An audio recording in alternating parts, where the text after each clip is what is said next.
Hey there, I'm Adrienne, your go-to guide on this empowering journey to self-love and authenticity. I've transformed my own struggles into strengths, and now I help others navigate their path to their inner knowing and create personal fulfillment. On this show, we're not shying away from tough conversations. We're diving headfirst into topics like self-worth, overcoming limiting beliefs, challenging societal norms, and creating a life that's not just successful, but truly fulfilling. We're all about blending heartfelt, soul-searching chats with practical, actionable strategies. Think of this podcast as your trusty compass on the path to your most authentic life, mixed with a cozy fireside chat with a dear friend. Ready to uncover your true self and lead a life that's in sync with your deepest desires? You're in the right place, friend. Welcome to the Live Your Truth, Love Your Life podcast. Welcome back to another episode of Live Your Truth, Love Your Life. I'm Adrienne, and today we're going to delve into a topic that I would argue is at the base of everything in your life: self-connection. What does it mean to truly understand your authentic self, and how can that change your life for the better? So, we've talked about self-connection on the podcast before, but really everything I do comes back to this topic. And so I wanted to get into it again today and kind of cover some different aspects than what we've talked about previously. So let's start by defining what self-connection means. Self-connection is the relationship you have with yourself. It's the intimate relationship you have with your own thoughts, your feelings, your actions. It encompasses an array of dimensions, including emotional, psychological, spiritual, and even physical aspects of who you are. Essentially, it's knowing who you are at your core and living a life that aligns with that understanding. So, why is this important? Because when you're connected with yourself, you live authentically. This leads to more fulfilling relationships, a satisfying career, and a happier life overall. Day to day, you'll feel more peace with your life when you're connected to yourself. So, I mentioned emotional connection. This involves being in tune with your feelings. Do you understand what you're feeling at a given moment? Can you identify the emotions that certain events or people trigger in you? Emotional self connection allows you to navigate life with empathy and emotional intelligence, not just for others, but really for yourself. As far as psychological connection, this is about being aware of your thoughts and beliefs. It's acknowledging your mental patterns and being mindful of the narratives you hold about yourself and the world around you. Are these beliefs serving you or holding you back? We all tell ourselves stories. Sometimes we don't even realize that what we're doing is telling ourselves stories about what's going on around us. And those stories that we tell ourselves impact everything. So, spiritual connection, this doesn't necessarily relate to religion, although it can for some. Spiritual self connection is about understanding what gives your life meaning. It's recognizing a sense of purpose and connecting with it in a way that adds layers of richness to your existence. So, physical connection. Sometimes we overlook this, but being connected with your own body is crucial. This can mean understanding its needs, listening when it tells you it's tired, it's hungry, and even appreciating the simple sensations like the feeling of the grass beneath your feet. So, you see, self connection isn't just one thing. If we take a holistic view, it's a blend of understanding yourself emotionally, psychologically, spiritually, and physically. It's an intricate web of awareness that helps you live your most authentic life. Understanding each of these facets is not just for personal well being, but also they profoundly impact how you understand and interact with the world. When you're connected with yourself, you radiate a sense of authenticity that people around you can't help but notice and appreciate. This is why fostering self connection can lead to more fulfilling relationships, a satisfying career, and ultimately a more joyful existence. I know I already mentioned that, but it can't really be mentioned enough. When you're connected to yourself, you're at peace with your life. So now, while we've covered what self connection means and its importance, let's examine the other side of the coin. What happens when we're disconnected from our authentic selves? I promise, this isn't to scare you, but to make you aware of the stakes involved. Feelings of unhappiness, relational issues, and even mental health struggles can all stem from a disconnect with our authentic selves. Emotional drain and burnout. When you're disconnected, you're likely to take on too much. Say yes when you mean no, and generally push yourself to unhealthy limits. You may think you're doing what's expected, but the cost is often your own well being. Studies have shown that emotional exhaustion is a key factor leading to burnout.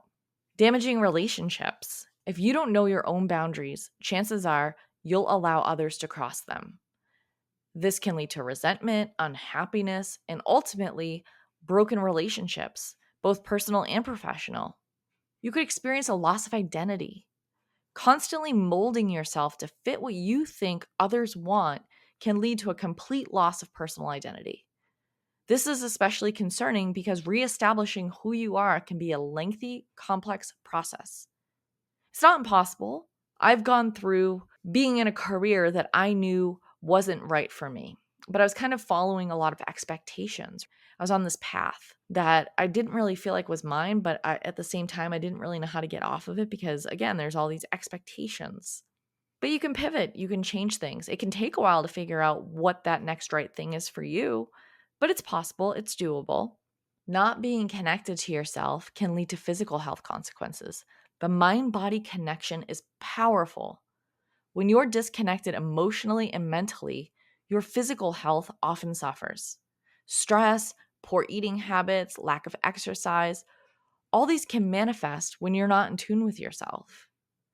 When you're busy and your attention is going everywhere else, oftentimes the first thing we stop doing is prioritizing ourselves. We'll work out later. Oh, we'll just grab this quick meal, even if it's not the healthiest thing. It's fine, we'll get back on track. You make all of these exceptions when it comes to you, but really, if you stay in tune with yourself, you know what you need and you take care of yourself. You can also experience a reduced ability to handle stress and challenges. When you're disconnected from yourself, your coping mechanisms suffer. You might find you have less resilience and a diminished ability to deal with life's curveballs. Life is going to throw curveballs at you. The only thing that we can really expect is the unexpected. Change is going to happen. Bad things are going to happen. There's going to be a crisis. Things aren't always going to go your way. But when you stay connected to yourself, you know how to deal with these things. You know what works for you. You know what helps process your emotions and work through the difficult times. I also want to touch on the idea of pervasive dissatisfaction. This is the nagging feeling that something's off or something's missing, but you can't quite put your finger on it. It's a lack of fulfillment, even when you have, quote unquote, everything you ever wanted. On paper, you should be happy, right? You've got the house, you've got the relationship. If you wanted kids, you got the kids. You know, you're on this path that everybody thinks you're just killing it, right? Like you're succeeding, you're doing awesome. But inside, you feel like this is not what you want. You're not living the life that you want. Something's missing, something's off. Sure, you love all of these things, you love the people in your life, but still something just doesn't feel quite right. When you're not connected to yourself, it's very difficult to pinpoint what that not right thing is. So it's clear that being disconnected from yourself can have far reaching consequences that permeate every aspect of your life. This is why everything I do and everything I talk about comes back to the relationship you have with yourself. I truly believe that self-connection is foundational to all aspects of your life.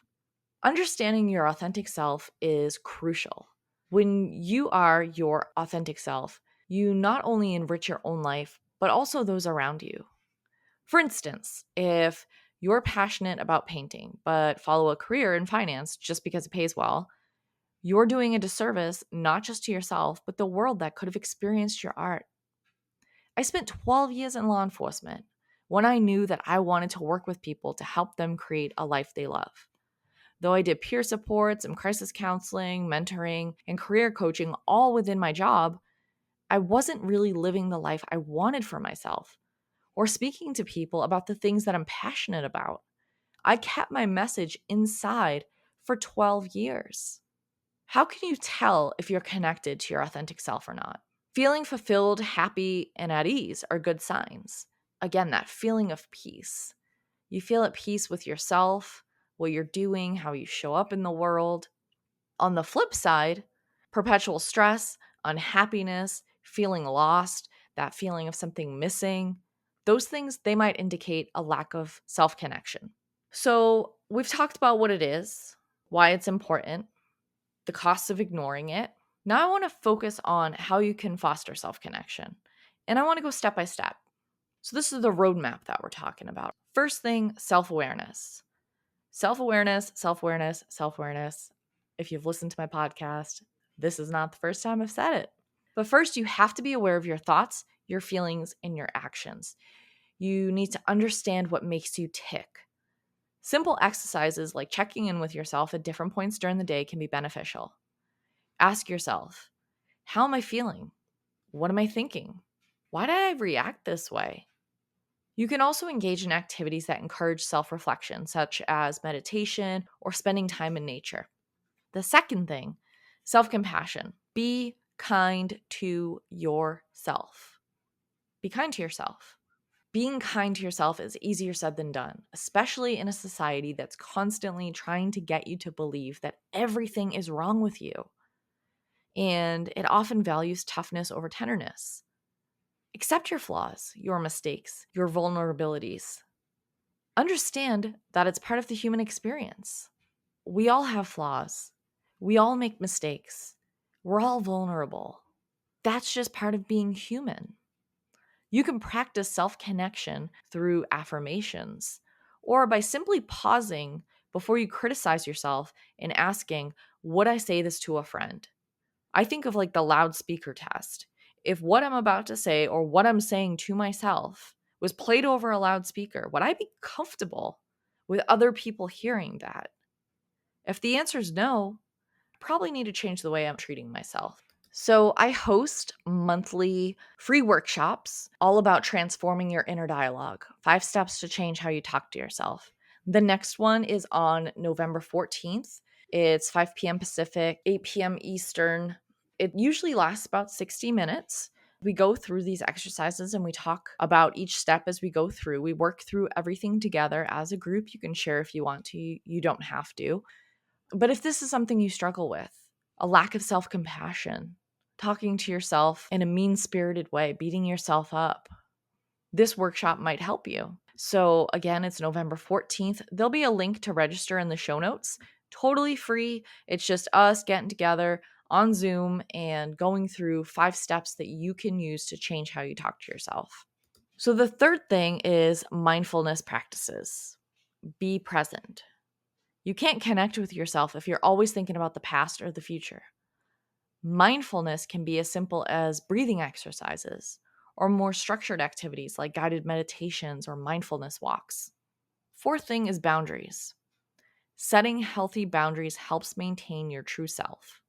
You might be asking how. They're guidelines for how you want to be treated. By setting healthy boundaries, you not only protect your emotional well-being, but also create a space where your true self can thrive. This can range from saying no to extra work or to setting limits in a relationship. Maybe you limit your exposure to toxic environments. The fifth thing is journaling. Writing down your thoughts can be an amazing self-reflective tool. Don't just jot down what happened in your day, jot down how you felt and why you think you felt that way. Work through what's going on in your mind, those things that you're ruminating on. Get them out of your head and onto the paper. Journaling can help you detect patterns in your behavior and thoughts that you might not have noticed otherwise. It's like having a conversation with your inner self. I've been journaling since I was in the 4th grade. It has been one of the most powerful tools for me to connect with myself. I've got another free resource here that could be helpful for you. It's the Free Yourself to Be Yourself journaling. Essentially, you're going to journal, but not so much worry about hanging on to those thoughts and maybe somebody reads them. It's really creating a safe space. It's a ritualistic journaling method that allows you to find clarity amidst the chaos of everyday life. You can learn to communicate with and understand your innermost feelings. Really, you're harnessing the healing power of putting pen to paper. Again, taking those thoughts out of your mind and putting them down on paper, releasing them. It's embracing a non-judgmental space for your deepest reflections.